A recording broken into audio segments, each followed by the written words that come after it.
A university diploma used to be the safest financial investment a person could make.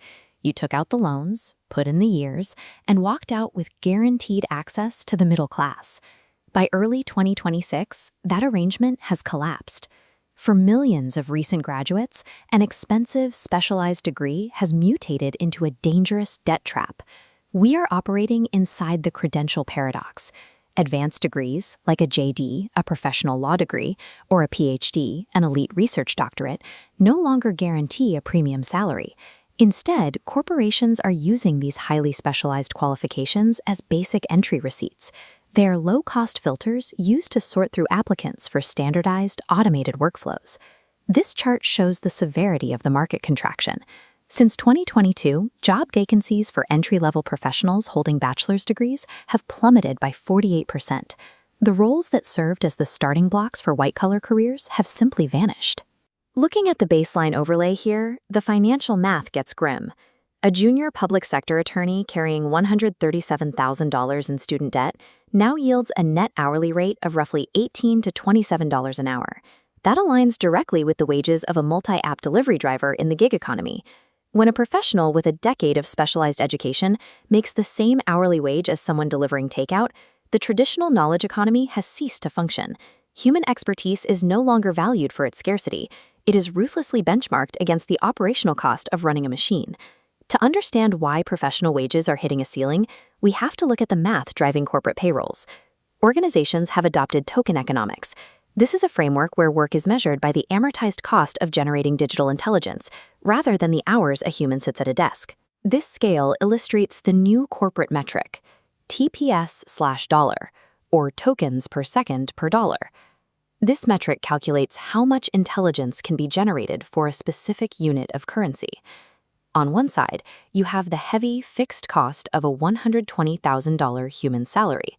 On the other, you have the exact same cognitive output generated by thousands of microcent token transactions. The return on investment heavily favors the software. A junior analyst costs an employer about 42 cents per minute. They are competing directly against an API call, a request sent to a cloud-based AI model that costs a fraction of a single cent for the exact same data synthesis. This extreme cost difference forces a black box workflow across fields like law and medicine. A black box workflow is a system where complex cognitive jobs are fragmented into hidden, digitized microsteps performed entirely by artificial intelligence. The highly educated human professional no longer performs original research or writes the initial legal brief. Their job is downgraded. They become a validator, an operator whose only task is to review and approve the outputs generated by the machine. The algorithm is stripping away creative autonomy and intentionally de-skilling these roles. This process allows corporations to justify capping professional salaries at a minimum wage subsistence level. Looking closely at the aggregate labor data from early 2026 reveals a surprising contradiction. Overall white-collar employment hasn't collapsed. The jobs still exist, but the entry doors have been entirely welded shut for anyone trying to start a career.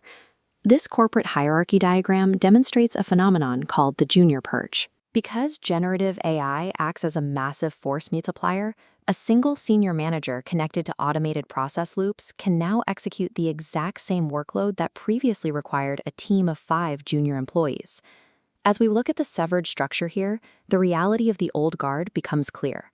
The senior professionals who survive the purge are held in a high-wage stasis. They still command massive premiums well over $50 an hour, completely insulated from the automation below them. This dynamic locks in a state of digital feudalism.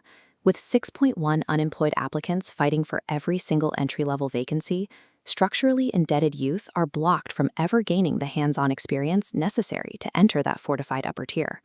The deployment of these automated systems has created a brutal generational class divide.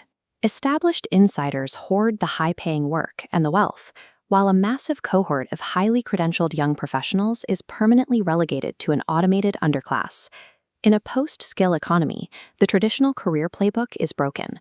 Attempting to rent out your specialized cognitive labor to a corporation is a mathematical dead end. Escaping this algorithmic wage ceiling requires a pivot toward infrastructure ownership. You must stop trying to be the employee and start focusing on owning the systems that produce the work. Professionals must build and command their own agentic workflows. These are customized chains of AI programs that execute complex tasks autonomously.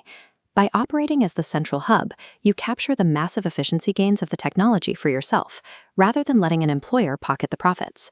You combine that owned infrastructure with hyper-niche, human-centric skills that a machine cannot simulate. Algorithms avoid conflict, so humans must provide moral courage. Algorithms remix data, so humans must dictate taste. And establishing trust still requires a human face and high-stakes physical negotiation. The specialized diploma hanging on your wall is a relic of a dead economic era. True survival in the 2026 labor market demands transitioning away from an employee who is managed by the machine and becoming the architect who owns it.